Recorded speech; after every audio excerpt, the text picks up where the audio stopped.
मैं अपने बच्चों की माँ को अपनी बीवी बनाकर रखने में नाकाम रहा और वो अपनी अलग दुनिया में बस गई।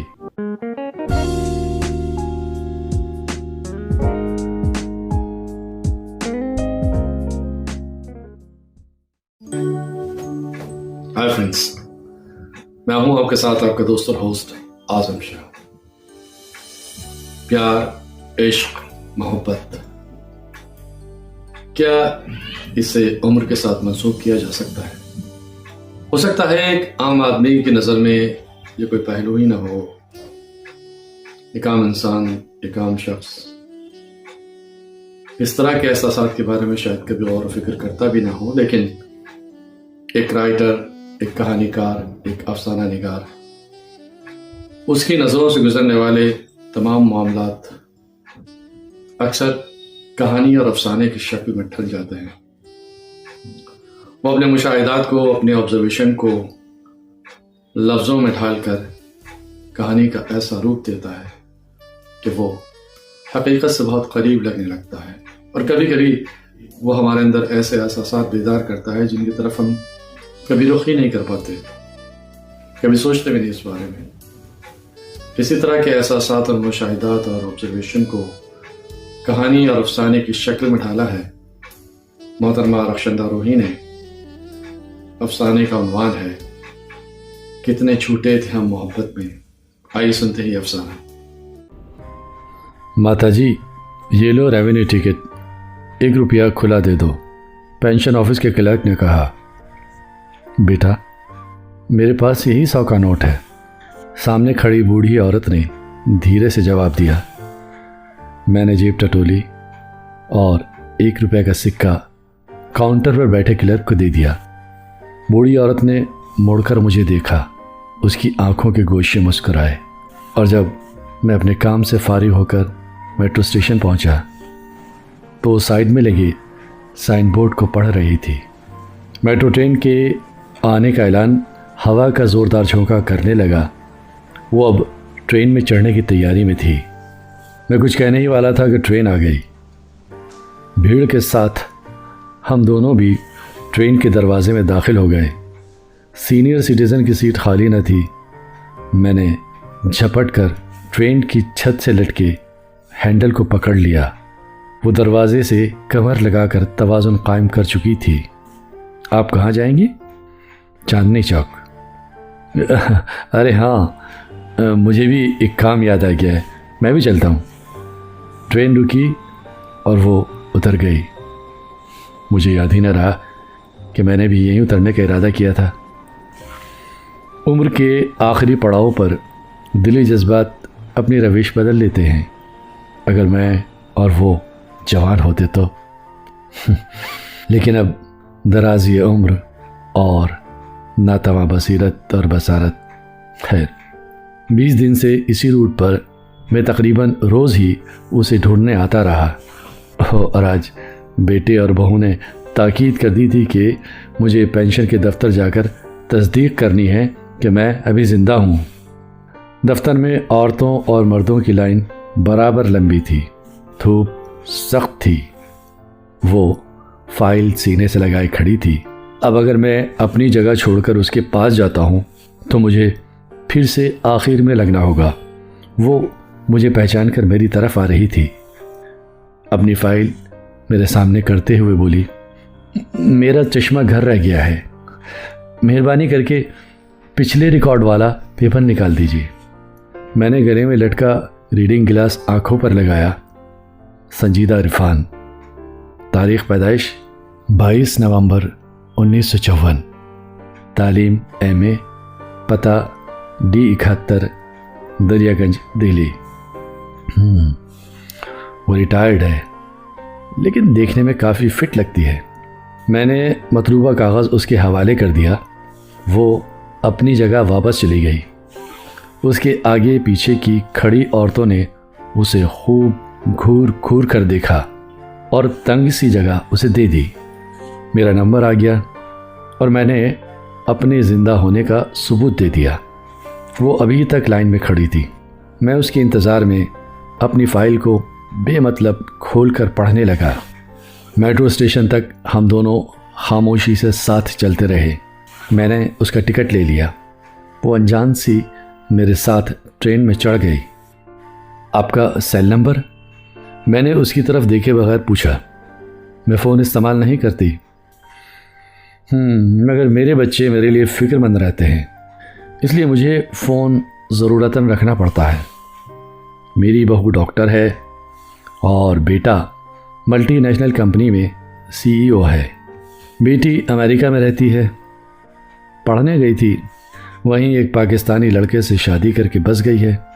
अब वो दोनों अमरीकी शहरी हैं। उसने अपने ख़ानदान का कोई जिक्र नहीं किया। हम ट्रेन से उतर गए। मलिक जमील मेरे हस्बैंड बैंक ऑफ पटियाला की करोड़बाग ब्रांच में। आप चाय लेंगी या कॉफ़ी? मुझे उसके हस्बैंड का जिक्र बिल्कुल पसंद नहीं आया।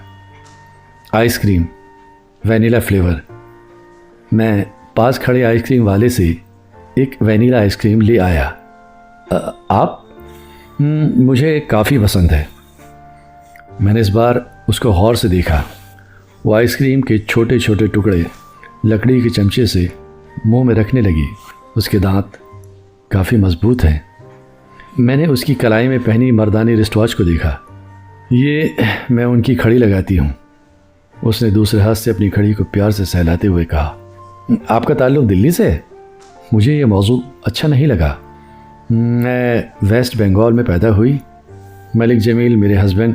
आपको आइसक्रीम क्यों पसंद है? इतने में मेरे सेलफ़ोन की घंटी बजी। दूसरी तरफ से आवाज़ आई, पापा इतनी देर कर दी आपने? हाँ बेटा, ऑफिस में भीड़ थी, लाइन काफ़ी लंबी थी, बस रास्ते में हूँ, आ रहा हूँ। मैंने अपना फ़ोन अपनी जेब में रख लिया। वो आइसक्रीम ख़त्म कर चुकी थी। हम दोनों मेट्रो स्टेशन की ठंडी बेंच से उठ खड़े हुए। घर पहुंचकर जैसे ही वॉशरूम का दरवाज़ा बंद किया, बहू की दबी दबी आवाज़ उभरी, ये पापा को क्या हो गया है? रोज़ रोज़ कहाँ जाने लगे? कहीं गिर गए तो? एक तो ये संजीदा इरफान फूलने में नहीं आ रही थी, उस पर बच्चों के सवालात, पापा पापा पापा। न जाने बेटा और बहू क्या बोले जा रहे थे। मैं अपने कमरे में आ गया। उसके घर का फ़ोन नंबर जहन में नक्श तो नहीं हो सका था, फिर भी कुछ याद था। फ़ोन करूं? घर के फ़ोन का नंबर है। अगर उसके बेटे या हस्बैंड ने उठा लिया तो? लेकिन मैंने कोशिश करके नंबर मिला दिया। संजीदा इरफान हैं? जी, आप कौन? क्या काम है उनसे? वो पेंशन ऑफिस में उनकी फाइल से एक पेपर गिर गया है यहाँ। मम्मी, आपका कोई पेपर ऑफिस में गिर गया है? एक मर्दाना आवाज़ ने चिल्लाकर पूछा। ओह अच्छा बेटा, कह दो मैं कल आकर ले लूँगी। वो मम्मी कल पेंशन ऑफिस आकर पेपर ले जाएंगी। फ़ोन बंद हो गया। मैं पेंशन ऑफिस के सामने सुबह 9 बजे ही जाकर खड़ा हो गया था। आदाब। वो ठीक 10 बजे आई। गर्मी बहुत है, आप कॉफ़ी पी लीजिए, मुझे आज जल्दी जाना है। जी मुझे भी काम है, मैं तो आपका ये पेपर देने आया था। अरे हाँ, बहुत शुक्रिया। वो ट्रेन की तरफ चल पड़ी। मैं आज उसे क्या कहकर रोकता? मैं सोचता रहा और वो मेट्रो ट्रेन में बैठकर चली गई। मैं बहुत तन्हा हूँ। वो बिल्कुल नहीं है, इसीलिए वो मुझसे मिलकर कोई ख़ास खुश नहीं हुई। मैं क्यों उसके पीछे भाग रहा हूँ? वो मुझे जानती ही कितना है। उसका शौहर है, बच्चे भी हैं, मेरे भी तो हैं। हेलो संजीदा जी, आदाब। वो मलिक जमील साहब, उन्हें गुज़रे 19 साल हो गए। माफ़ कीजिएगा, वो मुझे आपसे कुछ बात करनी है। हम कहीं मिल सकते हैं? क्या बात है? क्यों, मिलना किस लिए है? कल मेरे पोते की सालगिरह है। आप अपने घर वालों के साथ आ जाइए, बच्चों से मालूम करके बताऊंगी। कल ही आना है आपको? अच्छा, शाम को बताती हूँ। शुक्रिया, आ जाइएगा।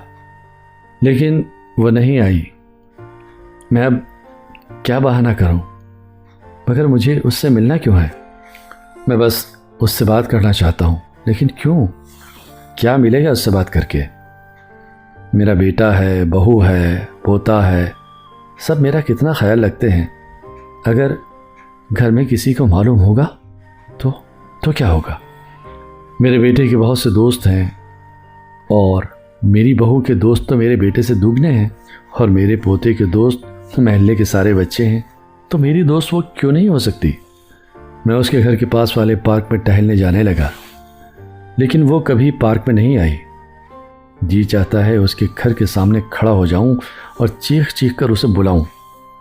उसका घर भी अजीब कैद खाना सा है, ना कभी वो बालकनी में आती है और ना ही कभी फल या सब्ज़ी खरीदने बाहर आती है। कहीं वो बीमार तो नहीं है? क्या करूं?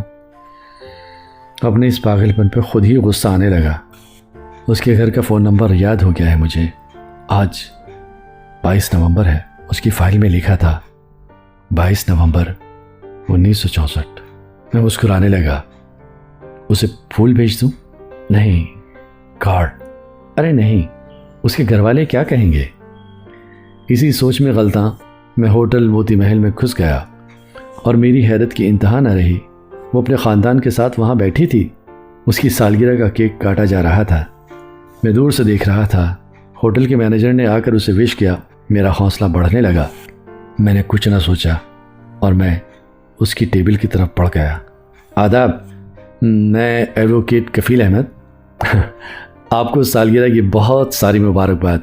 जी, आप बेटा, इन्होंने मेरी खासी मदद की थी एक दिन जब मेरा चश्मा घर रह गया था और मैं पेंशन के दफ्तर गई थी। आदाब अंकल, आइए केक लीजिए, उसकी बहू बोली। लेकिन बेटा अनजान सा बना रहा। खुश्क लहजे में मुसाफा किया। बेटा, मैं अब रिटायर्ड हूँ, लेकिन घर में कुछ केस देख लेता हूँ। अच्छा अंकल। वो अपने पोते की तरफ देखकर ज़रा नर्म लहजे में बोली, बेटा दादू को सलाम करो। उसके बेटे के माथे पर शिकन आ गई। अच्छा, अब मैं चलता हूँ, ये मेरा कार्ड है। जी, आप हमारे घर आइए। उसकी बहू मेरे सामने आकर मुझे रोकने के अंदाज में बोली, ज़रूर कोशिश करूँगा। आपके घर का पता मुझे नहीं मालूम। मैंने झूठ बोल दिया। अरे अंकल, यहीं बिल्कुल करीब में है, दरियागंज में। आप अपना फ़ोन नंबर बताइए, मैं आपको मिस कॉल करती हूँ। आप मेरा नंबर सेव कर लीजिएगा। बेटा आपका नाम? मैंने मौका गनीमत जाना। ओह सॉरी अंकल, साइमा के नाम से। जी, मेरा नाम साइमा शहाब है और ये मेरे हस्बैंड शहाब खान हैं। मैं सलाम करता हुआ बाहर आ गया। मेरी किस्मत में उससे मिलना लिखा है। मैं दिल में हल्के से हंसा। एक हफ़्ता गुजार कर मैंने उसकी बहू को फ़ोन किया और खैरियत जानना चाहिए। वो बड़े पुरखुलूस अंदाज में बात करती रही। मैंने उसे अपने बारे में काफ़ी कुछ बताया। वो एकदम बेतकल्लुफ़ और सादा सी तबीयत की लड़की थी। अब मैं अक्सर उसके घर फ़ोन करता, लेकिन उसके बेटे के ऑफिस जाने के बाद उसका बेटा मुझसे एक तरह की बेअतनाई बरतता है। वो अपनी माँ को किसी दूसरे मर्द की तवज्जो का मरकज़ नहीं बनने देना चाहता। वो सोचता है कि वो अपनी माँ का पहरेदार है। अब वो कभी कभी मुझसे बात कर लेती है, लेकिन बहुत मोहतात अंदाज में। मैं कभी बड़ा आकड़ू और खामोश हुआ करता था, लेकिन उससे बात करने को बच्ची की तरह मचलता हूँ। मेरी उम्र का यह आखिरी पड़ाव है। अब मेरे जज्बात में ठहराव होना बहुत ज़रूरी है। हर बार उससे बात करके मैं अपने से ये अहद कर लेता हूँ कि ये आखिरी बार है, लेकिन जहाँ 4-5 रोज़ गुजरे, दिल सारे वादे तोड़कर उससे बात करने को बेकरार हो उठता है। आज बेबी शो है, मेरा पोता इसमें हिस्सा ले रहा है। आप भी आइए ना, नेहरू स्टेडियम में शाम 5 बजे। जी अच्छा, फिर तो मैं ज़रूर आऊँगी। वो अपने बदअखलाक बेटे के साथ आई थी। मेरे और इसके बेटे के दरमियान एक खामोश सर्द मोहरी थी। आइए, कैसे हैं जनाब? मैंने हाथ बढ़ाया। वो कसमसा कर हाथ मिलाने को तैयार हुआ। शो शुरू हुआ। मेरे पोते को कोई इनाम नहीं मिला। हम सब बच्चे को बहलाते हुए घर ले आए। मैं उसकी मौजूदगी को उसके हंगामे में भूल सा गया। जब घर आया तो ख्याल आया कि वो मेरे बारे में क्या सोच रही होगी। रात भर बेचैनी में कट गई। सुबह उठते ही उसके घर फ़ोन किया। शुक्र है उसे बुरा नहीं लगा।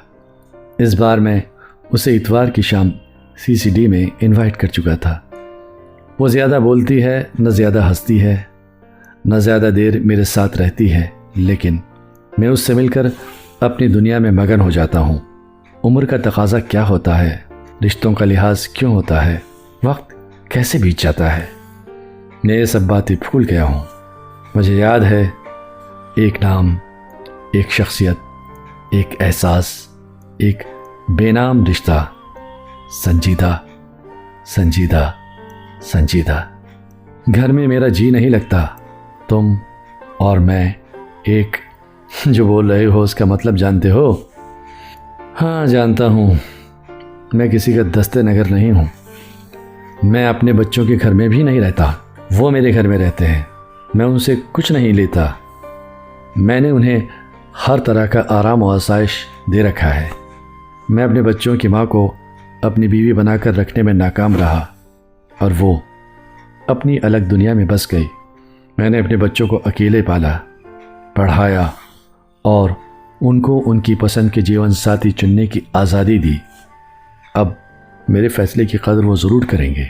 उसकी आंखें बुझ गईं। वो दूर डूबते सूरज को देख रही थी। हम दोनों अपनी अपनी कॉफ़ी ख़त्म कर चुके थे। वो उठ गई। मैं भी उसके साथ कैफेटेरिया से बाहर आ गया। हेलो, सुनो। जी सुन रही हूँ। मैं और तुम साथ रह सकते हैं? अब ज़माना बदल गया है। तुम बदल गए हो क्योंकि तुम मर्द हो। तुम बदलोगी तो समाज बदलेगा ना। वक्त बदलेगा, जहन बदलेगा। अपने को बदलो। संजू, क्या कह रहे हो? ये सब फिल्मों में होता है, किताबों में होता है। अच्छा बस, मैं तुम्हारा इंतज़ार कर रहा हूँ पुरानी दिल्ली रेलवे स्टेशन पर। जल्दी से आ जाओ। कैसी जिद है ये?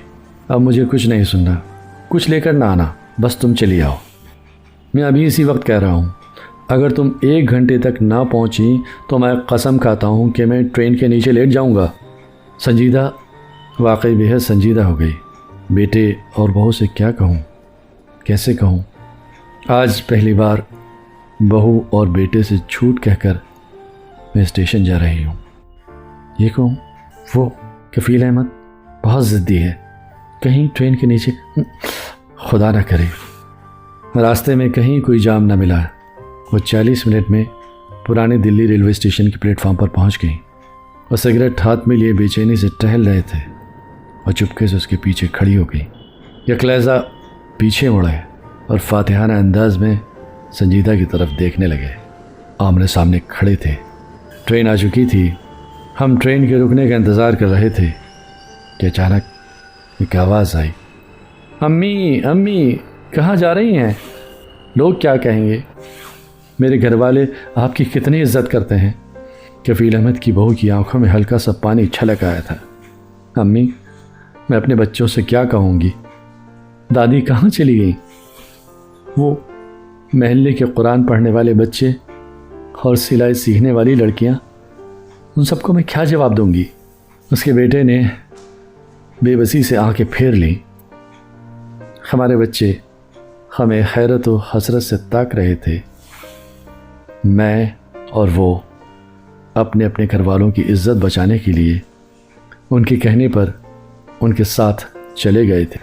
ज़िंदगी भर एक ही शहर में रहकर भी हम कभी नहीं मिले।